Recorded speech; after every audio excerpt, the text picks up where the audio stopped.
গরম ভাতের সাথে যদি চান একটু ভিন্ন স্বাদ তাহলে আজই তৈরি করুন মজাদার পটলের ভর্তা। আসসালামু আলাইকুম এভরিওয়ান, কেমন আছেন সবাই? আশা করি সবাই ভালো আছেন। সিম্পল কুকিং বাই আশাতে সবাইকে স্বাগত জানাচ্ছি।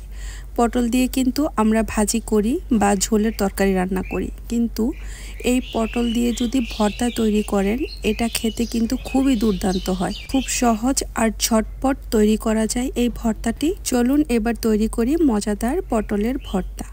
তার জন্য এখানে 250 গ্রাম পটল নিয়েছি। এবার পটলের মুখের যে দুই পাশ অংশ থাকে সেগুলো কেটে নিব। তারপর উপরে যে একটা পাতলা আবরণ থাকে সেটা ছুরির সাহায্যে ভালো করে ক্লিন করে নেব। এভাবে সবগুলো পটল আমি খোসা ছাড়িয়ে নেব।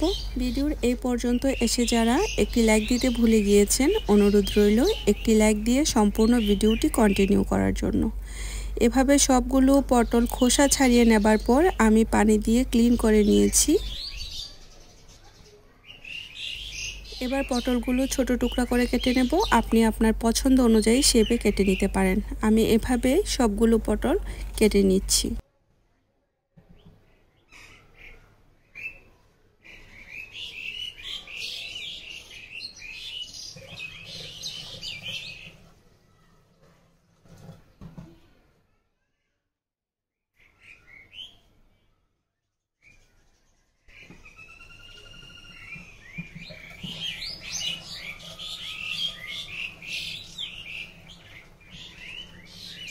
পটলগুলো কেটে নেবার পর এবার একটি পাত্রে তুলে নেব। তারপর এখানে হাফ কাপ পানি অ্যাড করে দিব। এখানে পানিটা এমনভাবে অ্যাড করতে হবে যেন পটল সেদ্ধ হওয়ার সাথে সাথে পানিটাও যেন শুকিয়ে যায়, এক্সট্রা যেন তেমন পানি না থাকে। তারপর এখানে স্বাদ মতো লবণ অ্যাড করে দেব। ঢাকনা দিয়ে ঢেকে রান্না করে নেব 10 থেকে 15 মিনিট। চুলার আঁচ কিন্তু মিডিয়ামে রেখে পটলগুলো সেদ্ধ করে নিতে হবে। এবার চেক করে নিচ্ছি পটলগুলো সেদ্ধ হয়েছে কিনা। একদম পারফেক্টলি সেদ্ধ হয়েছে। এবার সবগুলো পটল আমি তুলে নিচ্ছি।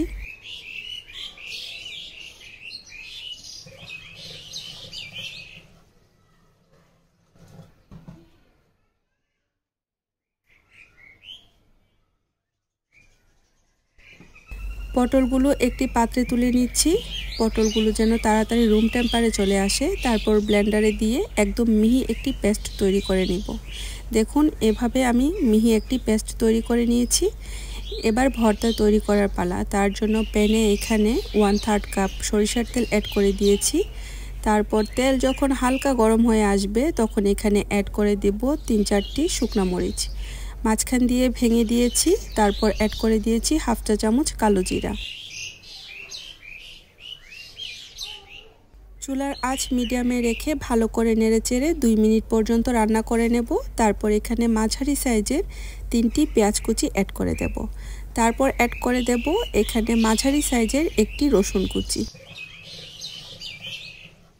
চুলার আঁচ মিডিয়ামে রেখে রসুন পেঁয়াজ ভালো করে নেড়েচেড়ে রান্না করে নেব 2 মিনিট।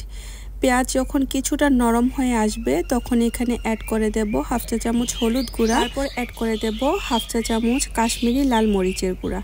তারপর ভালো করে নেড়েচেড়ে মিশিয়ে নেব।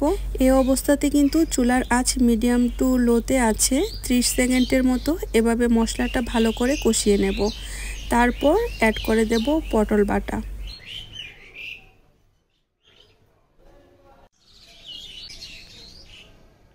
পটল বাটা অ্যাড করার পর চুলার আঁচ মিডিয়ামে রেখে ভালো করে নেড়েচেড়ে মশলার সাথে মিশিয়ে নিতে হবে। এভাবে ভালো করে বারবার নেড়েচেড়ে কিন্তু এই ভর্তাটা তৈরি করে নিতে হবে। এ পর্যায়ে এখানে অ্যাড করে দেব 1 চা চামচ মিহি কুচি করা কাঁচামরিচ। তারপর আবারও ভালো করে নেড়েচেড়ে মিশিয়ে নিচ্ছি। এভাবে কিন্তু অনবরত নেড়েচেড়ে এই ভর্তাটা তৈরি করে নিতে হবে। নাড়াচাড়া অফ করে দিলে কিন্তু তলানিতে ধরে যাবার সম্ভাবনা থাকবে। সেই জন্য বারবার নেড়েচেড়ে এই ভর্তাটা তৈরি করে নিতে হবে।